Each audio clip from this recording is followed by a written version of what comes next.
اور آج تیری گفتار کی شوخی کے تذکرے زمانے میں ہیں، تو پھر تجھے بولنا سکھایا، تو چل نہیں سکتا تھا، آج تیری جو ہے وہ جولانیاں دیکھنے والی ہیں، تیری رفتار کو کوئی چھو نہیں سکتا ہے، تیری آنکھوں کی بجلیاں آج عقابوں سے بڑھ کر ہیں، آج تیرے کانوں کے اندر نغموں کا جہاں آباد ہے، آج تیرے ہاتھوں کی گرفت کہ آگے شیر غراں بھی ہو تو وہ بھی بے بس ہو جاتا ہے، لیکن دیکھ تو کتنا مجبور تھا۔ اچھا چلو وہاں سے آگے آئے، پھر زندگی کو سیکھنا پڑتا ہے، آداب سیکھنے پڑتے ہیں، کس سے کیا بات کرنی ہے سیکھنا پڑتا ہے، آگے بڑھے، جوانی کی دہلیز پہ پہنچے۔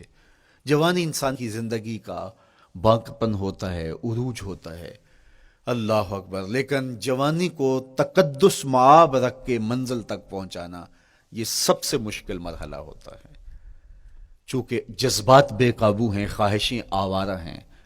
اور تا حد نظر نظارے ہی نظارے جو دل کو کھینچتے ہیں۔ اب اپنے تقدس کو جو شخص محفوظ رکھے، کائنات میں سب سے قیمتی جوہر حضرت انسان کا اس کی عصمت کا جوہر ہے، اور سب سے حسین چہرہ وہ ہے جو جنسی کالک سے اپنے آپ کو بچا لے۔ تو جوانی ہو، باقپن ہو، اور پھر اپنی خواہشات کو بے قابو نہ ہونے دیا جائے، سب سے مشکل مرحلہ پوری زندگی میں یہ آتا ہے۔ کسی نے کہا تھا کتاب زیست کا ایک اور باب بیت گیا، شباب بیت گیا، ایک عذاب بیت گیا۔ تو شباب کا ختم ہونا اور اس کو خیریت سے منزل تک پہنچنا، یہ کتنا بڑا مشکل مرحلہ ہوتا ہے، جس کا جوانی میں باطن کا چہرہ مسخ ہو جاتا ہے اور جنسی کالک سے جو چہرہ آلودہ ہو جاتا ہے، اس کا عفت کا دامن داغدار ہو جاتا ہے۔ تو اس لیے وہ چہرہ تاباں ہے، وہ چہرہ روشن ہے، وہ چہرہ منور ہے جو اپنے آپ کو کالک نہیں لگنے دیتا اور اپنی عصمت کی حفاظت کرتا ہے۔ میرے حضور نے بھی ارشاد فرمایا، سبعۃ یظلھم اللہ تعالی فی ظلہ یوم لا ظل الا ظلہ، 7 اشخاص ایسے ہیں قیامت کے دن جب کوئی سایہ نہیں ہوگا، اللہ ان کو اپنے عرش کا سایہ عطا کرے گا۔ ان میں سے پہلا شخص امام عادل حکمران، دوسرا شخص وشاب نشأ فی عبادت اللہ، وہ جوان جس کی جوانی اللہ کی عبادت میں بسر ہوئی، تیسرا وہ شخص ورجل قلبہ معلق بالمساجد، وہ شخص جس کا دل مسجد میں لگتا ہے، مسجد میں جمتا ہے، اور چوتھا شخص ورجل دعتہ امرأۃ ذات منصب وجمال فقال انی اخاف اللہ، وہ شخص جس کو دعوت گناہ ملی اور حسن قدموں میں بچھنے کے لیے بےتاب ہوا، اور اس نے کیا کہا، انی اخاف اللہ، میں اللہ سے ڈرتا ہوں، میرا اللہ مجھے دیکھ رہا ہے۔ میرے حضور نے فرمایا قیامت کے دن جب کوئی سایہ نہیں ہوگا، اللہ اس کے اوپر اپنے عرش کا سایہ تان دے گا، جو اپنی عصمت کے جوہر کو بچا گیا۔ تو یہ ایک مشکل مرحلہ تھا، اپنی جوانی کے تقدس کی حفاظت کرنا۔ میرے حضور نے ارشاد فرمایا انا حبیب اللہ، میں اللہ کا حبیب ہوں، جو جوان جوانی میں توبہ کرتا ہے وہ بھی اللہ کا حبیب ہے۔ کتنا بڑا اعزاز ہے اور کتنا بڑا کمال ہے جو شخص کو ملتا ہے جو جوانی میں اپنی عصمت کے تقدس کی حفاظت کرتا ہے، اپنی آبرو پہ پہرا دیتا ہے، اپنی نظروں کی حفاظت کرتا ہے، اپنی سوچوں کو آوارہ نہیں ہونے دیتا، اپنے خیالوں کو بھٹکنے نہیں دیتا، اپنی خواہشات کو بے قابو نہیں ہونے دیتا۔ تو یہ مشکل ترین لمحہ تھا۔ اس کے بعد امام راضی کہتے ہیں اب شادی کا مرحلہ ہوا، تو پہلے خود اپنی ذمہ داری تھی، اب کسی کا بوجھ بھی اٹھانا پڑا، یہ اگلی مشکل آ پڑی۔ پھر بچے ہوئے تو پھر اپنی زندگی تو ختم ہو گئی، پھر ساری زندگی، پھر بڑھاپے میں چلے جائیں، ارذل العمر تک چلے جائیں، یہ ساری زندگی مشکلات لقد خلقنا الانسان فی کبد۔ تو ہمیں عملی طور پہ مشکلات کے مقابلے کے لیے تیار ہونا چاہیے۔ دیکھیے ہم جب شکار کرنے جاتے ہیں اور وہ خطرناک جنگل ہو جس میں شیر، بھیڑی اور دیگر جانور بھی ہوں، تو پھر ہم حفظ ما تقدم کے طور پہ سب کچھ ساتھ لے کے جاتے ہیں، اور اس انداز سے جاتے ہیں کہ ہمارے اوپر اگر کوئی حملہ ہو تو بچاؤ کی یہ تدبیر ہو۔ تو ہم عملی طور پہ اس کے لیے خود تیار ہوتے ہیں، تو پھر کوئی ہونے والا حملہ غیر متوقع نہیں ہوتا، اور ہم اس کے لیے اپنے آپ کو مستعد اور فعال پاتے ہیں۔ اسی طرح میں اور آپ اگر زندگی کے اس فلسفے سے آگاہ نہیں ہوں گے کہ زندگی مشکلات کا مجموعہ ہے، حالات کی تلخیاں ساری زندگی ہمارے ساتھ رہیں گی، تو کوئی بھی تکلیف، کوئی بھی اذیت، کوئی بھی ایسا واقعہ جو ہم نہیں چاہ رہے ہوں گے وہ روح پذیر ہوگا تو ہم گھبرا جائیں گے اور پھر اس وقت ہم دکھی ہو جائیں گے۔ اس لیے ہمیں یہ قرآن نے سکھایا ہے کہ تم عملی طور پہ زندگی کی سختیوں کا مقابلہ کرنے کے لیے آمادہ اور تیار ہو جاؤ۔ قرآن مجید میں جو صبر کا لفظ ہے اس کا مفہوم یہ ہے کہ حالات کی جو تلخیاں تمہارے اوپر آتی ہیں، وہ غربت بھی ہو سکتی ہے، وہ بیماری بھی ہو سکتی ہے، وہ لوگوں کی عداوت اور دشمنی بھی ہو سکتی ہے، وہ اور بہت ساری چیزیں ہوتی ہیں، وہ جنگوں کی حالت کا بپا ہو جانا اور تمہارا دشمنوں کے نرغے میں گر جانا، یہ سب کچھ ہو سکتا ہے۔ تو اس کے اوپر استقامت کے ساتھ تم کھڑے رہو اور تم ان کو برداشت کرنے کی اپنے اندر ہمت اور حوصلہ رکھو، تو پھر وہ تمہارا صبر ہوگا، اور یہ قوت اگر تمہارے اندر پیدا ہو جاتی ہے تو پھر تمہاری زندگی آسان اور سوکھی ہو جاتی ہے۔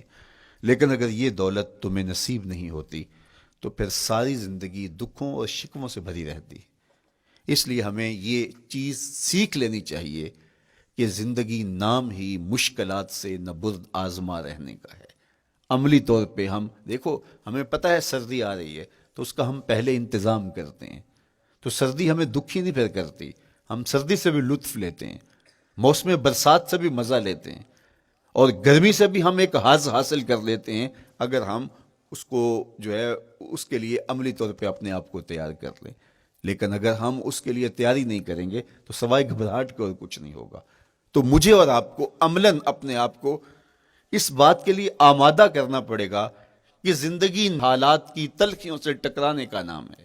اور ساری زندگی ہمیں ان مراحل سے گزرتے رہنا پڑے گا۔ اور قرآن نے جو ہے وہ 3 قسمیں کر کے، اور 3 قسمیں بھی شہر مکہ کی اور محبوب کریم کے پاکیزہ وجود اور جناب ابراہیم علیہ الصلوۃ والسلام کی، تاکہ تمہیں پتہ چلے جب ان کو بھی ان مراحل سے گزرنا پڑا میں اور آپ کیا بیچتے ہیں۔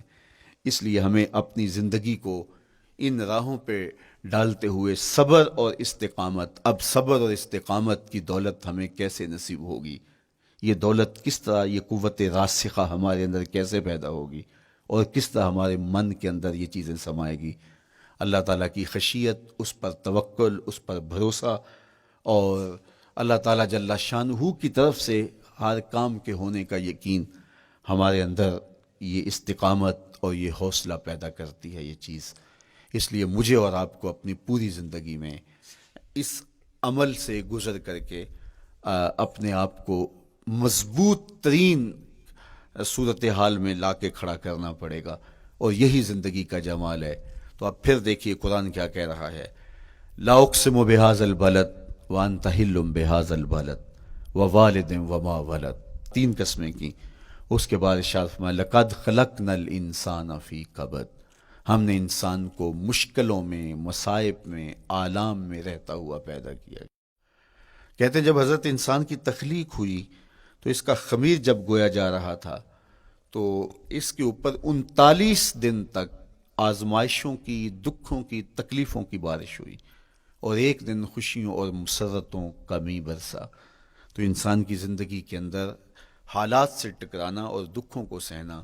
اور دکھوں سے مقابلہ کرنا، یہ سیکھنا پڑے گا، اور جب انسان اس کو عملی طور پہ سیکھ جائے گا تو پھر زندگی کا جمال اور زندگی کا حسن نصیب ہوگا۔ دوسری بات، ہمیں اپنی زندگی میں 7 چیزوں کو اپنا اصول بنا لینا چاہیے،